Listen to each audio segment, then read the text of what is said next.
చిన్నపిల్లల ఆహారం పొందలేరు. వారి టయానికి ఆహారం మీరు అందించిపోతే వారు నేర్చించి పడిపోతారు కడుగుని.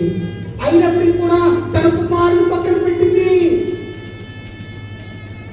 ఏం చెప్పినట్టుగా మొదటగా అప్పం చేసేసి వెంటనే మనం చూస్తూ ఉంటాం దేవుడు గొప్ప అద్భుతం చేస్తాడు.